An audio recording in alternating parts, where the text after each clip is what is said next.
Hey, what's up, and welcome to this episode of EST, a podcast for established church leaders by established church leaders. I'm Josh. I'm Sam, and I'm going to rock you like a hurricane. How about that one? How about that? How about Do that you got one? a hurricane right now? Is there a hurricane out your window?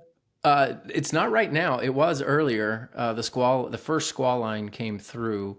So I am riding out Hurricane Helene at the time of this recording. We've So had just absolutely beautiful weather the last couple of days. Early mornings are real cool. It gets a little warm in the afternoon and then gets back cool. So it's just that kind of, that cool, dry, blue skies. What you think of when you think of Texas? That's what we have. yeah. Often people don't think cool when they're thinking of our weather, but Well, uh, you're in the Dallas area. I've been to Dallas in the winter. This Floridian thinks I'm cold. I get cold when I go to Dallas in the winter. It's freezing temperatures. You guys yeah, actually see freezing temps. we do, we do. Uh, So, well, but yeah. Hopefully we won't get cut off during this. But our listeners will never know. If they hear this, they'll know that everything was fine. So yeah, it's kind of the irony of it.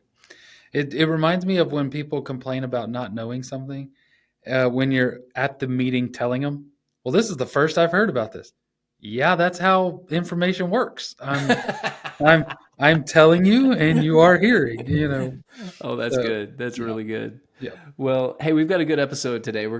This actually came from a YouTube comment. So, those of you who are tuning in via YouTube, you're growing in number. The vast majority of our audience is audio, Mm-hmm. but thank you for those of you who are watching the video.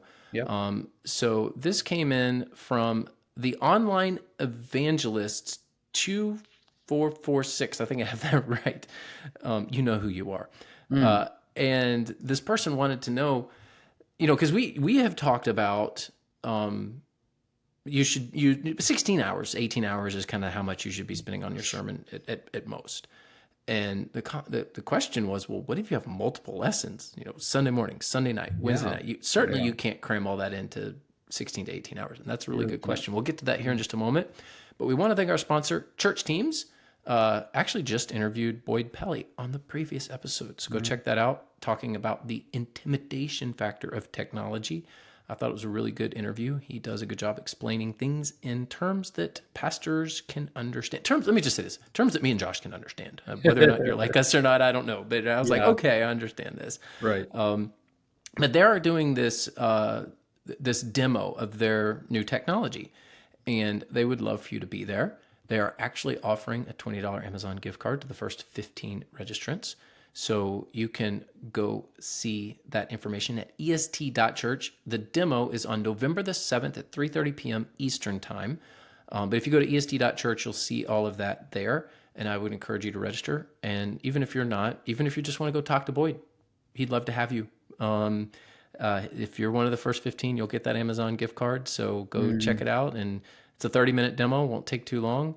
I know that he would love to show off all of his new stuff that he's got coming out at Church Teams. So It's worth a look. Worth a look. he wants to make it worth your while. So est.church, go register. Mhm. All right, Josh. Do you remember the good old days of Sunday morning, Sunday night, Wednesday night, Sunday school, and maybe a devotional during the week? So Yeah. let's see: Sunday morning, Sunday night, Wednesday night, devotional, and I'm missing something there. Sometimes I Sunday used to have school, like like four if or you were five teaching Sunday school. I English. used to have like 4 or 5 lessons to Oh do a wow. week. Hmm. That's a lot, and it's a lot on one person to do. So I guess the question here is kind of how do you wrestle that just reality in a lot of pastors' work schedule? Is it wrong for me to say, Sam, that maybe the first step in that is to just communicate to the church and the powers that be that is a unrealistic expectation to put on a pastor, and to say something along the lines of, look, I'm not trying to back out of everything. I just do think that we need to share the load around here. So out of my 5 things, I think we need to cut one, at least one. I would go as far as cutting 4, but you need to cut at least one. Is that wrong to maybe start there? No, it's so the advice that I give people who are making transitions, everything is negotiable on the front end. Right. After you're there, it's really hard to start negotiating because you're Hmm. coming in under certain expectations. So if you are looking for a new role or in that process or desire a role, particularly as a teaching pastor, whatever that term is, lead pastor, sole pastor, senior pastor, whatever, the main person teaching. No, I think it's fine to negotiate that on the front end, but waiting 6 months and then saying I'm tired is probably no, it is a very bad idea. Don't do It might that. not work. Yeah. So so when I was younger, I started preaching when I was 24 years old, and then I became a lead pastor full time at 26 years old.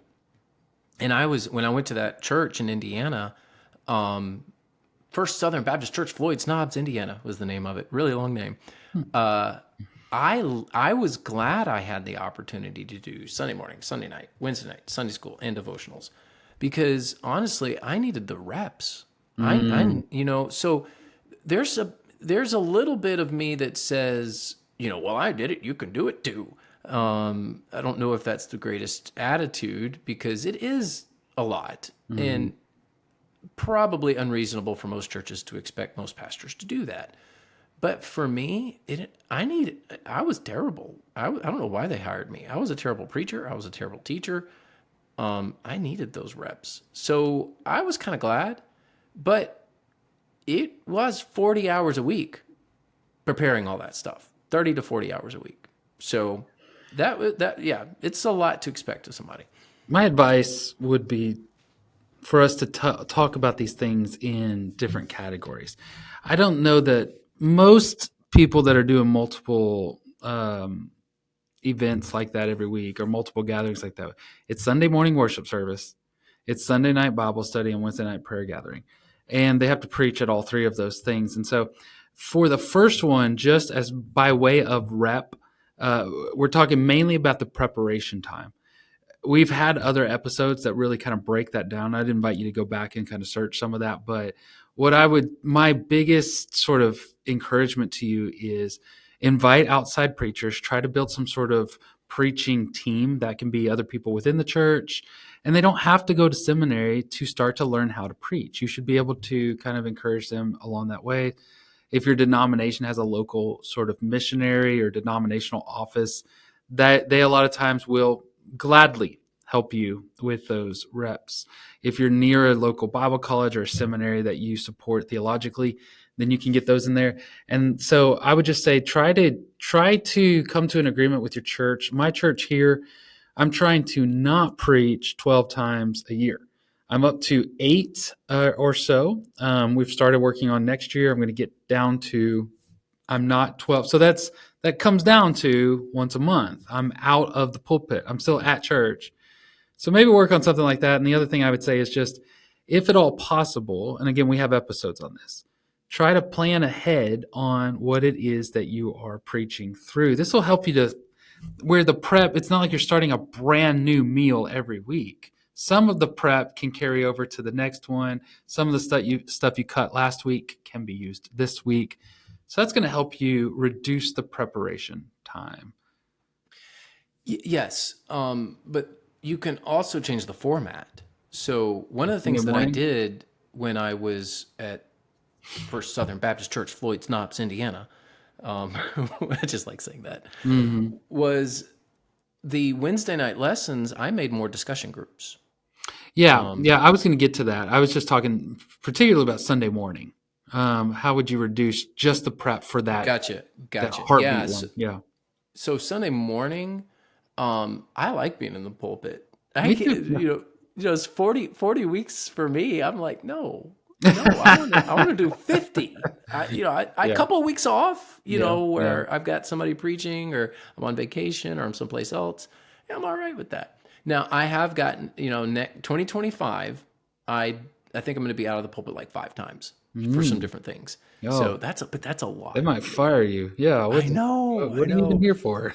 But I realize, so I understand not everyone is geared like me. If I was sitting in the pew Hmm. and somebody else was preaching and I was just listening to them, this is bad. This is not a good personality trait, but I would be itching. Like I would be thinking, my brain would be like, I hope they get sick like last minute so that I just have to get up there and preach. But that's not right. That's not right. I realize that. So I just love it. But you can love it and then also go, you know what? Every week's a lot. Yeah. And that is a legitimate perspective. I think more people are probably like you than they are like me.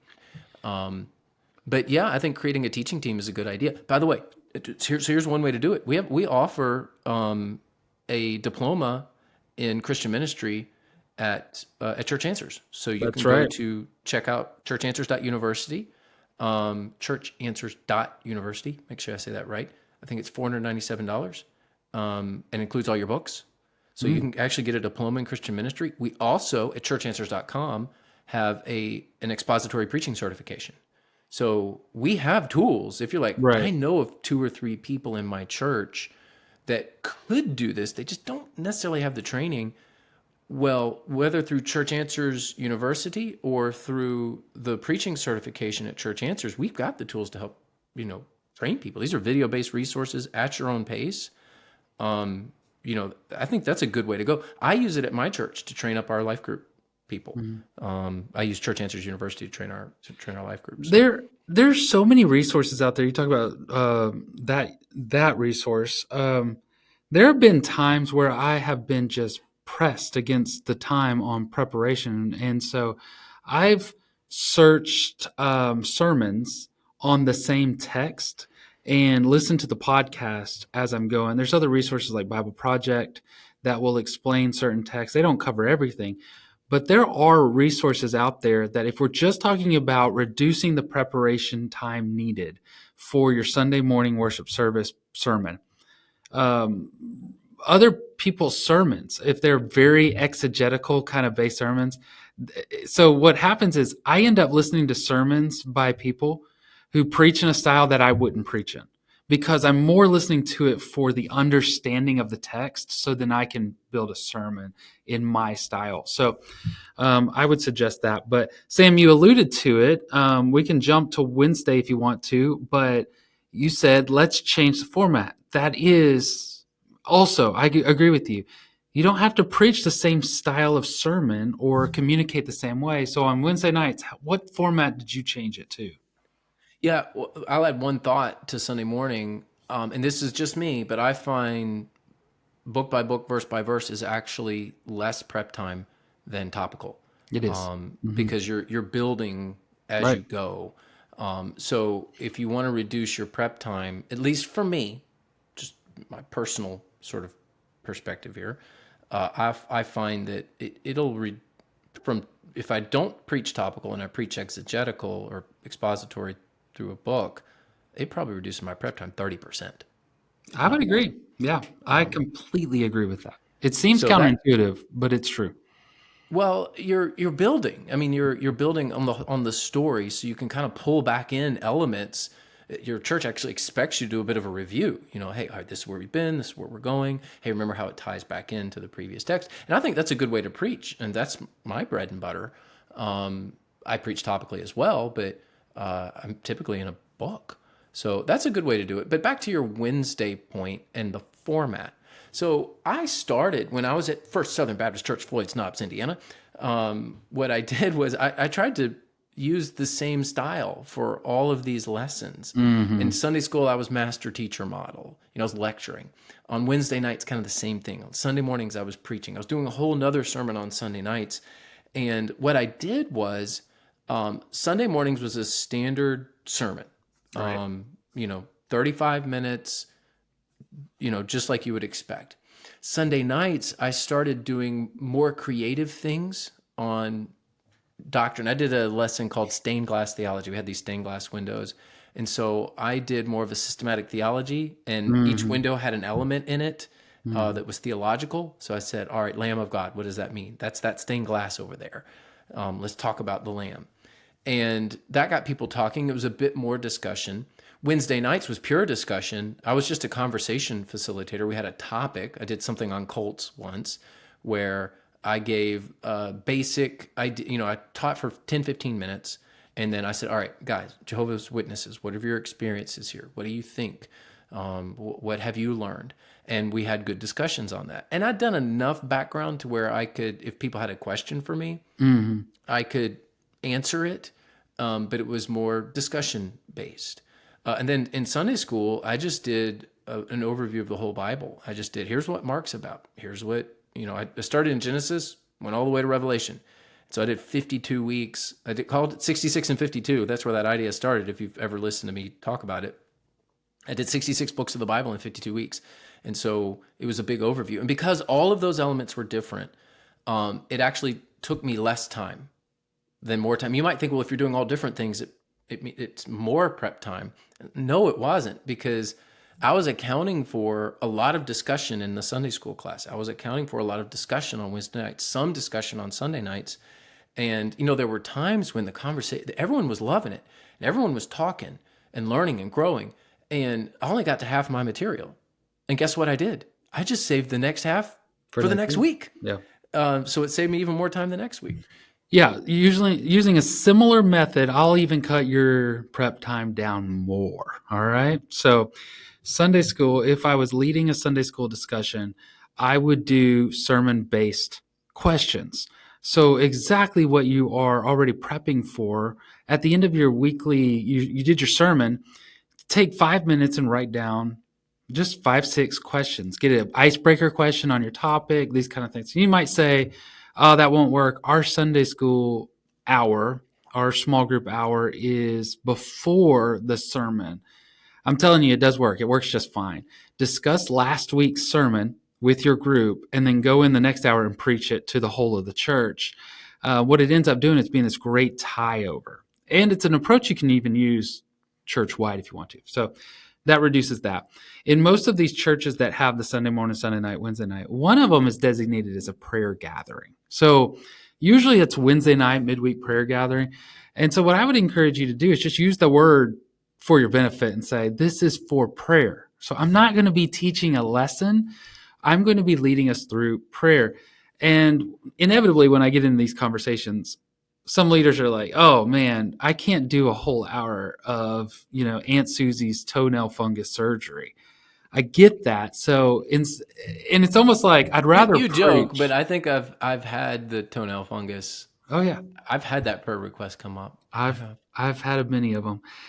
And so you joke about that, but what I would encourage you to do is just say, hey, okay, that's cool. What we'll do instead is you lead them through an acronym. Acts is the famous one: adoration, confession, thanksgiving, supplication. There's other ones out there.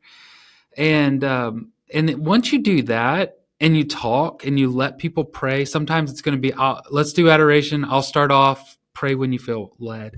Sometimes it'll be, we'll go in a circle. Sometimes it'll be popcorn. Sometimes it'll be just me.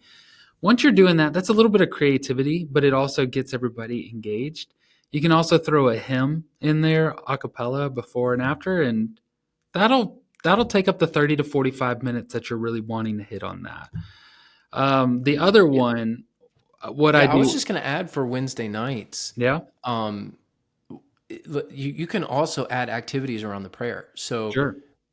You can have cards ready for people to write to, hey, we've got a so-and-so's in the hospital, so-and-so had surgery. So, when these requests come up, say, great, we're going to pray for them. And then all of you are going to take a moment and you're going to write a card to them.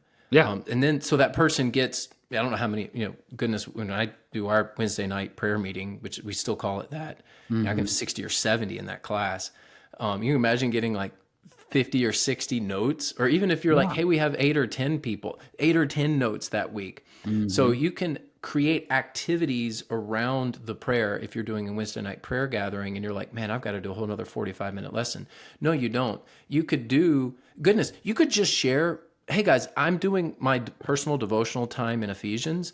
And here's some things I've noticed as I've done my personal devotional time. And you could almost just, because you're in the Word daily, hopefully with your devotional time, just share what God's teaching you through your devotional time. Spend 5 to 10 minutes on that. Yeah. Spend 20 to 30 minutes on prayer, getting prayer requests, praying, and then spend another 10 to 15 minutes on some sort of activity, like writing cards. You throw in a couple of hymns. We still do, we have a piano-led hymn as people are coming in from work and stuff. So we start with 2 or 3 hymns on Wednesday night.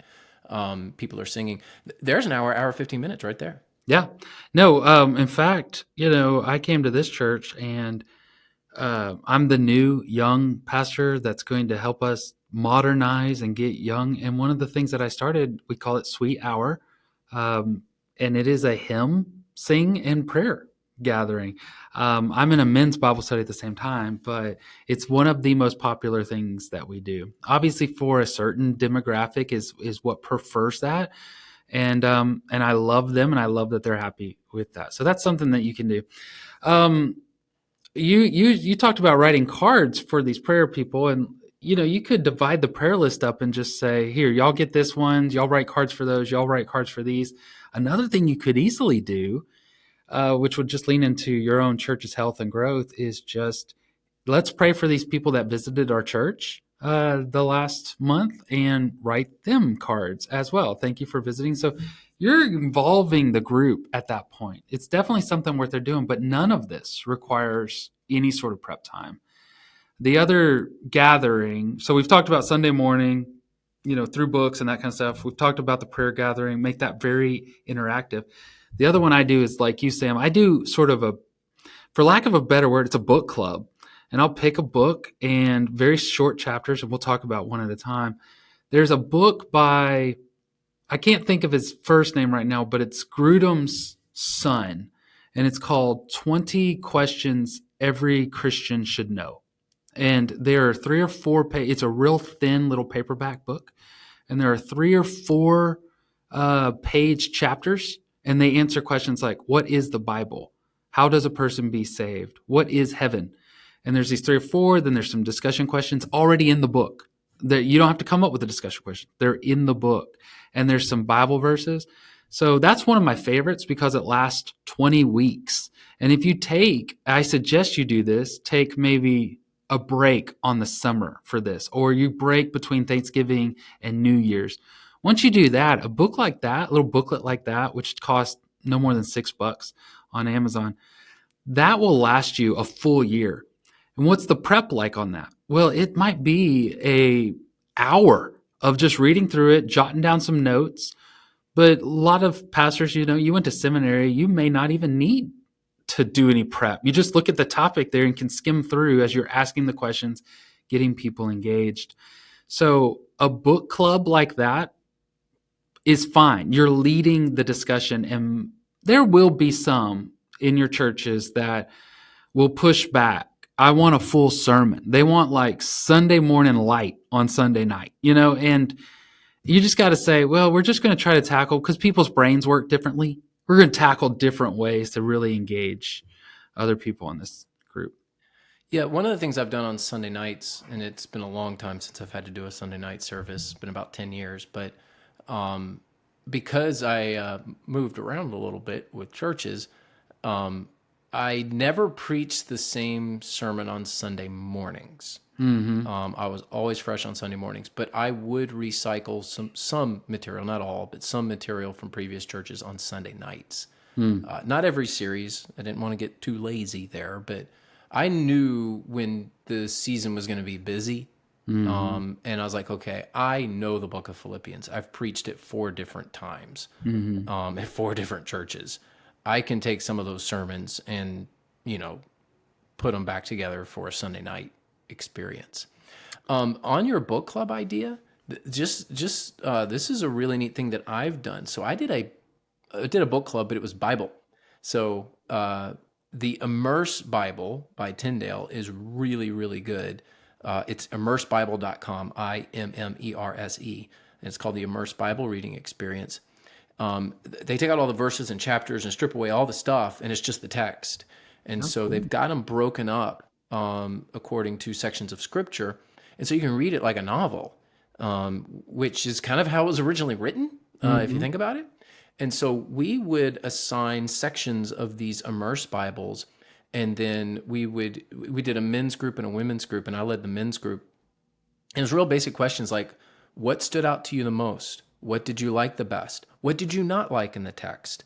What did you learn about God? And we just went over these same questions each week as we walked through certain books of the Bible. So that's almost no prep time Hmm. because you're reading the text, you're familiar with the text, and then you're just asking the people that read, what stood out to you most? What did you like? What did you not like? What did you learn about God?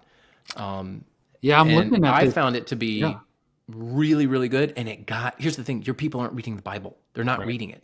So this got some men in our church that weren't reading their Bibles to actually read their Bibles.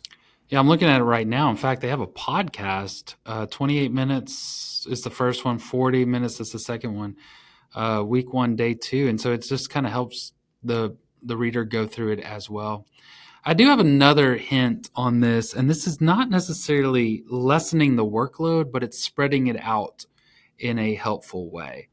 In my region of the world and in my particular tribe, man, if you drop into a First Baptist church in Dallas area and then you drop one into rural Georgia, they're going to have nearly identical schedules. They might even Yeah. call things the same thing. They're Yes. going to at the same time. And so for whatever reason, Sunday morning is Sunday worship, and then Sunday night is night church or whatever people call it, evening church, and then Wednesday nights is the prayer gathering. One of the things I did at First Baptist Church Saxe when I was pastor there is flip Wednesdays and Sunday nights. And so Sunday morning was worship gathering. Sunday night was prayer, and we would do that concerted prayer. I wish I had thought about the idea of let's write cards to the guests that came this morning. Even I love the idea of like, hey, church, Sunday morning church, if you have a prayer request, write it on a card and bring it down here to the altar. We're going to pray about that tonight. We've got a group gathering, pray about that tonight. So you can really include those things. And then I did the book club situation on Wednesday nights. And the reason that worked for me and the reason that really helped me is as I was doing my Sunday morning prep throughout the week, that would take the lion's share of my week. Wednesday afternoons, I would set aside an hour or two just to review what I was doing that night. So I was able to I didn't have 2 lessons that I had to be ready for on the same day, Sunday.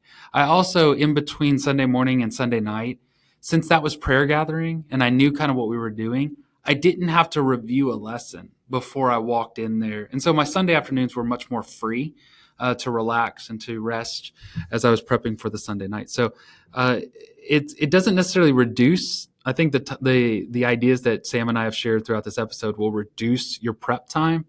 But if you spread it out in a very manageable way, then it just becomes a lot easier to carry. So Agree. Well, I want to thank the online evangelists 2446. I think I have that right. The handle. I did a quick copy and paste, but you know who you are. For this excellent question. Really, I mean, it is an excellent question. And also want to thank our sponsor, Church Teams. Go get that gift card, that Amazon gift card at est.church. Join Boyd and his crew for their demo. And I know he'd love to have you. yeah, thank you so much for listening. We're going to close out the episode right now. Hope that you kept us next week, and we hope that the entire state of Florida is safe for the next several hours. Catch you next week.